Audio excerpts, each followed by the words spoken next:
सबसे पहले बात ग्रेटर नोएडा की अथॉरिटी में हुए गड़बड़झाले की, जहां पर खुलासा हो गया है इस गड़बड़झाले का। सूत्रों के हवाले से जो खबर है वो ये कि ग्रेटर नोएडा अथॉरिटी में जमीन आवंटन का घोटाला किया गया। कैग ने ग्रेटर नोएडा प्राधिकरण का ऑडिट किया तो उसमें कई गड़बड़ियां सामने निकल कर आ गई। उद्योगों के हिस्से की जमीन का लैंड यूज बदलकर बिल्डरों को बेहद कम कीमत पर बेच दिया गया। खबर है कि अब इस गड़बड़ी पर कार्रवाई की तैयारी हो चुकी है और पिछली सरकारों में ग्रेटर नोएडा प्राधिकरण में तैनात रहे अफसरों पर गाज गिरना तय माना जा रहा है। तो जमीन आवंटन में घोटाला यहां पर किया गया, ये गड़बड़झाला सामने आ चुका है। कैग की ऑडिट में इस गड़बड़ी की जानकारी मिली। जो उद्योगों की जमीन थी उनको बिल्डरों को बेच दिया गया है। बेहद कम दामों पर यह जमीन जो है वो बेच दी गई।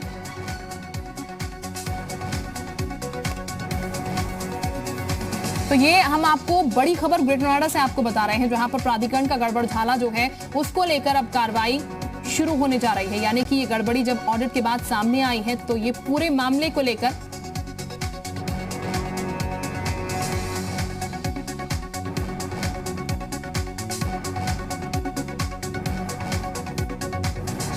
और इस वक्त ज्यादा जानकारी के साथ पवन हमारे साथ जुड़ चुके हैं। पवन, ये जो पूरा गड़बड़झाला आया है ये तकरीबन अगर माना जाए तो कितना बड़ा घपला ये होगा, और ऐसे में अब ये कहा जाए कि जो अफसर थे उस समय पर जिन्होंने ये पूरी गड़बड़ी की उन पर तो गाज गिरना लाजमी है, लेकिन क्या कोई नाम सामने आ पाए हैं यहाँ पर?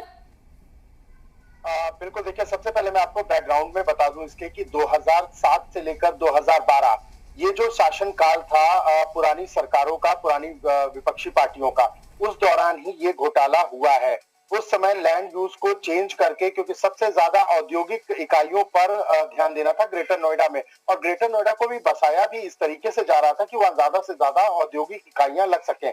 लेकिन लैंड यूज को चेंज करके वहां पर जो पूरा नक्शा चेंज किया गया वो रिहायशी इलाकों में के रूप में चेंज किया गया। और 2007 से लेकर 2012 के शासनकाल के दौरान जो जितने भी अधिकारी ग्रेटर नोएडा में मौजूद थे उन सभी ने लैंड यूज को चेंज करके रिहायशी इलाकों के सेक्टर्स में उन्हें बदल दिया और बिल्डरों को पूरी जमीन आवंटित कर दी।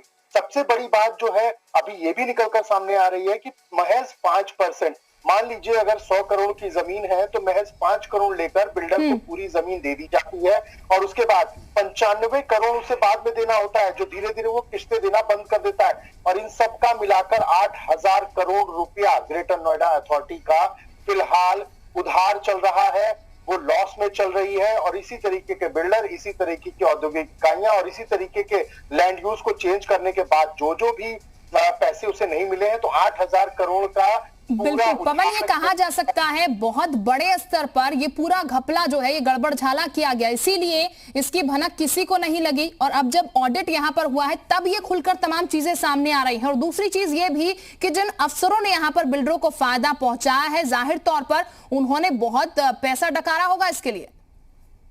आपने बिल्कुल सही कहा, और इसमें से अभी फिलहाल नाम नहीं लिया जा सकता क्योंकि कैग ने अपनी रिपोर्ट तैयार कर ली है। प्रथम फेज की ये रिपोर्ट है, इसे अब सदन में पेश किया जाएगा। इससे पहले भी हमने देखा था कि गाजियाबाद का जब कैग ऑडिट हुआ था तो वहां पर भी 2 बिल्डरों को लैंड यूज चेंज करके उनको जमीन देने के मामले में भी कैग की रिपोर्ट ने गाजियाबाद प्रशासन और गाजियाबाद जिला की जो जीडीए है उसको फटकार लगाई थी और क्वेश्चन भी उठाए थे। यहाँ पर भी अभी नाम ले पाना काफी मुनासिब नहीं होगा क्योंकि कैग ने अपनी रिपोर्ट में जो रिपोर्ट बनाई है उसके लिए प्राधिकरण से जवाब भी मांगा है कि उस दौरान अगर जो अधिकारी वहां मौजूद थे उनकी एक प्रॉपर लिस्ट बनाकर दी जाए। 2007 से 2012 ये मेन टर्म है 5 साल का, जब ये पूरा घोटाला और ये पूरा चेंजेस बताया जा रहा है। उस दौरान जितने भी अधिकारी अथॉरिटी में मौजूद थे उनकी एक लिस्ट बनाकर ठीक पवन, लिस्ट तैयार होगी, उसके बाद यहाँ पर जो भी अफसर होंगे उन पर ये गाज गिरती हुई नजर आएगी। आगे इस पूरे मामले को लेकर जब लिस्ट तैयार हो जाएगी कार्रवाई किस तरीके से की जाएगी? क्या अलग से कोई टीम गठित की जाएगी? क्योंकि जिस तरीके से आप बता रहे हैं करोड़ों का घोटाला ये है। बिल्कुल, देखिए 8000 करोड़ के तो शुद्ध नुकसान है ग्रेटर नोएडा अथॉरिटी, यानी 8000 करोड़ एक बहुत बड़ी रकम होती है। महज 5% लेकर बिल्डरों को जमीन दी है। लिस्ट जब तैयार हो जाएगी तो कहीं ना कहीं एक स्पेशल टीम बनाकर, क्योंकि योगी सरकार है और केंद्र में मोदी सरकार है, इन सरकारों का सीधा वार है भ्रष्टाचार पर, और भ्रष्टाचार के खिलाफ लगातार जो कवायद कर रहे हैं उसके खिलाफ एक ये माना जा रहा है कि एक जांच कमेटी बनाकर उन सभी भ्रष्ट और दोषी अफसरों के खिलाफ कार्रवाई जरूर की जाएगी। साथ ही साथ ये भी देखा जाएगा जो उनमें से रिटायर हो गए हैं और यहाँ से कहीं और पोस्टिंग में है, उनके खिलाफ भी किस तरीके की कार्रवाई की जाए, ये भी मुनासिब करने की बात सरकारों द्वारा की जाएगी। बहुत शुक्रिया पवन आपका तमाम जानकारी देने के लिए। और बड़ा घोटाला है, अब इंतजार ये कि वो नाम भी यहाँ पर सामने जल्द निकल के आए जिन्होंने इतना बड़ा घोटाला यहाँ पर किया।